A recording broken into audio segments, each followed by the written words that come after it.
ಈ ರಾಮನಿಗೂ ಹಾಗೂ ಭಾರತಕ್ಕೂ ಅವಿನಾಭಾವ ಸಂಬಂಧ. ಭಾರತ ಮೂಲೆ ಮೂಲೆಗೂ ಹೋದರೂ ರಾಮನ ಒಂದಲ್ಲ ಒಂದು ಕುರುಹುಗಳು ಸಿಗುತ್ತೆ. ಅದೇ ರೀತಿ ಚಿಕ್ಕಮಗಳೂರು ಜಿಲ್ಲೆಯ ಶೃಂಗೇರಿಯಲ್ಲಿರುವಂಥ ಋಷ್ಯಶೃಂಗ ದೇವಸ್ಥಾನಕ್ಕೂ ರಾಮನಿಗೂ ಅವಿನಾಭಾವ ಸಂಬಂಧವಿದೆ.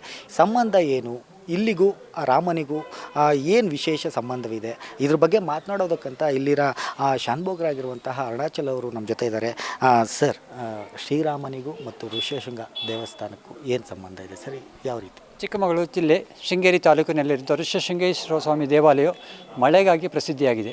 ಈ ಋಷ್ಯಶೃಂಗರ ಪ್ರಾರ್ಥನೆ ಮಾಡಿದಾಗ ಮಳೆ ಬರುತ್ತೆ. ಹಾಗೆ ಸಂತಾನ ಯಾರಿಗೆ ಪ್ರಾಪ್ತಿ ಇರುವುದಿಲ್ವೋ ಅವರಿಗೆ ಈ ಋಷ್ಯಶೃಂಗರ ಪ್ರಾರ್ಥನೆ ಮಾಡಿದಾಗ ಸಂತಾನ ಲಭಿಸುತ್ತೆ ಎನ್ನುವಂಥ ನಂಬಿಕೆ ಸಹ ಇದೆ. ಹಾಗೆ ಪಕ್ಕದಲ್ಲಿರುವಂಥ ಶಾಂತಾದೇವಿಗೆ ಯಾರು ವಿವಾಹ ಅಪೇಕ್ಷಿಗಳು ಇರ್ತಾರೋ ಅವರು ಬಂದು ವರವನ್ನು ಕೇಳಿದಾಗ ಆಕೆ ವರವನ್ನು ನೀಡ್ತಾಳೆ. ಇದಕ್ಕೆ ಪೂರ್ವ ವೃತ್ತಾಂತವನ್ನು ನೀವು ನೋಡಿದರೆ ಯಾಕೆ ಋಷ್ಯಶೃಂಗರು ಸಂತಾನ ಪ್ರಾಪ್ತಿಗೆ ವರವನ್ನು ನೀಡ್ತಾರೆ ಅಂತ ಹೇಳಿದರೆ, ರಾಮಾಯಣದಲ್ಲಿ ಉಲ್ಲೇಖ ಇರುವಂತೆ ದಶರಥ ಮಹಾರಾಜನಿಗೆ ಪುತ್ರ ಸಂತಾನ ಇಲ್ಲದಿರುವಂಥ ಸಂದರ್ಭದಲ್ಲಿ ಅವರು ಈ ಒಂದು ಪುತ್ರಕಾಮೇಷ್ಟಿ ಯಾಗವನ್ನು ಋಷ್ಯಶೃಂಗರ ಆಚಾರತ್ವದಲ್ಲಿ ಅವರ ಅಧ್ವರ್ಯದಲ್ಲಿ ನಡೆಸ್ತಾರೆ. ಹಾಗೆ ಅಗ್ನಿಯಿಂದ ಪಾಯಸವನ್ನು ಸಿಕ್ಕಿದಾಗ ಅವರ ಪತ್ನಿಯರಿಗೆ ನೀಡಿ ರಾಮಾವತಾರ ಆಗಲಿಕ್ಕೆ ಕಾರಣರಾಗ್ತಾರೆ. ಆ ಪುತ್ರಕಾಮೇಷ್ಟಿ ಯಾಗದಿಂದಲೇ ರಾಮಾವತಾರ ಆಯಿತು. ಆದ್ದರಿಂದ ಋಷ್ಯಶೃಂಗರ ಆ ಪುತ್ರಕಾಮೇಷ್ಟಿಯನ್ನು ಮಾಡಿದ್ದರಿಂದ ಅವರೇ ಇದಕ್ಕೆ ಮೂಲ ಕಾರಣ ಅಂತ ಹೇಳ್ಬೋದು. ಹಾಗೆ ಅಂಗದೇಶದ ರೋಮಪಾದರು ಸುಮಾರು 12 ವರ್ಷಗಳ ಕಾಲ ಮಳೆ ಇಲ್ಲದಾಗ ಅವರನ್ನೇ ಈ ಋಷ್ಯಶೃಂಗನ ಬರಮಾಡಿಕೊಂಡು ಅವರು ಮಳೆಯನ್ನು ಪಡಿತಾರೆ. ಅವರ ಪಾದಸ್ಪರ್ಶದಿಂದ ಮಳೆ ಆಗಿದೆ. ಆ ಉದ್ದೇಶದಿಂದ ಮಳೆಗಾಗಿ ಈ ಒಂದು ಋಷ್ಯಶೃಂಗರು ತುಂಬ ಪ್ರಸಿದ್ಧಿ ಆಗಿದ್ದಾರೆ. ಹಾಗೆ ಶಾಂತಾದೇವಿ ಅಂತಹ ಋಷ್ಯಶೃಂಗರನ್ನ ವರಿಸಿದ್ದಾರೆ ಅಂತ ಹೇಳಿದರೆ ಅವರಿಗೆ ಸ್ತ್ರೀ ಪುರುಷರ ಭೇದವೂ ಗೊತ್ತಿಲ್ಲದೆ ಇರುವಂತಹ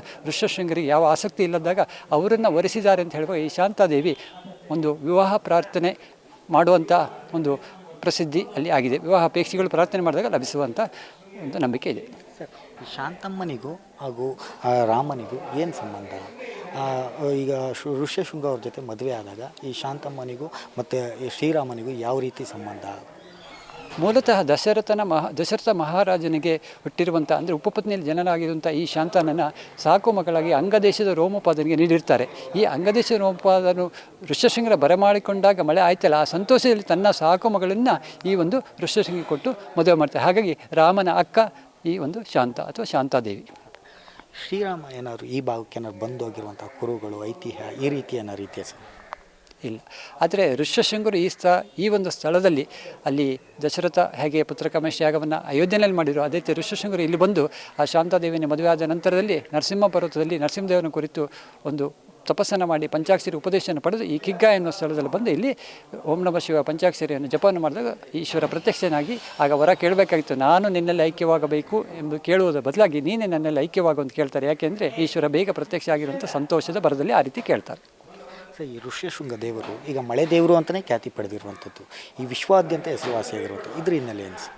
ಅಂಗದೇಶ ರೋಮಪಾದ ಋಷ್ಯಶೃಂಗನ ಬರಮಾಡಿಕೊಂಡಾಗ ಮಳೆ ಹೇಗೆ ಅವರ ಪಾದಸ್ಪರ್ಶನ ಆಯಿತು, ಇದೇ ಒಂದು ಉದ್ದೇಶದಿಂದ ಋಷ್ಯಶೃಂಗರು ಮಳೆಯನ್ನು ನೀಡ್ತಾರೆ. ಹಾಗೆ ಅತಿವೃಷ್ಟಿ ಆದಾಗಲೂ ಸಹ ಅತಿವೃಷ್ಟಿ ನಿವಾರಣೆ ಅಥವಾ ಅನಾವೃಷ್ಟಿ ನಿವಾರಣೆ ಎರಡಕ್ಕೂ ಸಹ ಋಷ್ಯಶೃಂಗರು ಪ್ರಸಿದ್ಧರಾಗಿದ್ದಾರೆ. ಆಸ್ಟ್ರೇಲಿಯಾದಲ್ಲೂ ಸಹ ಈಗ ಸುಮಾರು 4 ವರ್ಷಗಳ ಹಿಂದೆ ಅಲ್ಲಿ ಬೆಂಕಿ ಬಿದ್ದಾಗ ಅಲ್ಲಿ ಪ್ರಾಣಿಗಳು ಸಾಯುವುದನ್ನು ನೋಡಲಾರದೆ ಇಲ್ಲಿ ಒಬ್ಬರು ಭಕ್ತರಲ್ಲಿದ್ದರು. ಅವರು ಇಲ್ಲಿ ಪರ್ಜನ್ಯ ಅಭಿಷೇಕ ಮಾಡಿ ತೀರ್ಥವನ್ನು ಅಲ್ಲಿ ಕಳಿಸಿಕೊಟ್ಟಾಗ ಆ ತೀರ್ಥ ಅಲ್ಲಿಗೆ ತಲುಪುವ ಸಂದರ್ಭದಲ್ಲಿ ಅಲ್ಲಿ ಮಳೆ ನಿಂತಿದೆ, ಎಲ್ಲ ಪ್ರಾಣಿಗಳು ಬದುಕಿದ್ದಾವೆ. ಕೊನೆಯದಾಗಿ ಇನ್ನೇನು ರಾಮನಲ್ಲನ ಪ್ರಾಣ ಪ್ರತಿಷ್ಠಾಪನೆಗೆ ಕ್ಷಣಗಣನೆ ಆರಂಭ ಆಗಿರುವಂಥದ್ದು. ಆ ಹಿನ್ನೆಲೆಯಲ್ಲಿ ಈ ದೇವಸ್ಥಾನದಲ್ಲಿ ಇಂದು ವಿಶೇಷ ಪೂಜೆಯನ್ನು ಸಹ ಮಾಡ್ತಾರೆ. ಇಲ್ಲಿನ ಪೂಜೆ ಮಾಡಿದ ನಂತರ ಈಗ ಪ್ರಸಾದ ಅಯೋಧ್ಯೆಗೆ ಹೋಗ್ತಾ ಇರುವಂಥ ಏನು ಪ್ರಸಾದ ಹೋಗ್ತಾ ಇದೆ?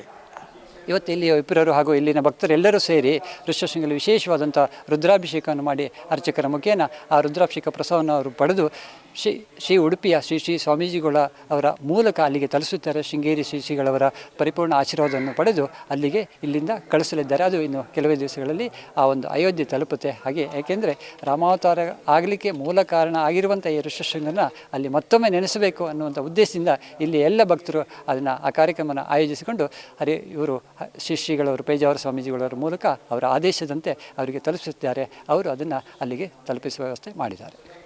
ಇದಿಷ್ಟು ಏನು ಶೃಂಗೇರಿಯ ಕಿಗ್ಗದಲ್ಲಿರುವಂತಹ ಋಷ್ಯಶೃಂಗ ದೇವರಿಗೂ ಹಾಗೂ ಶ್ರೀರಾಮನ ಹಾಗೂ ಇರುವಂತಹ ಕುಟುಂಬ ಸಂಬಂಧ ಎಂಬ ಮಾತುಗಳನ್ನು ಈ ಭಾಗದ ಶಾನುಭೋಗರಾಗಿರುವಂಥ ಅರುಣಾಚಲ್ ಅವರು ಹೇಳ್ತಾ ಇರುವಂಥ ಮಾತು.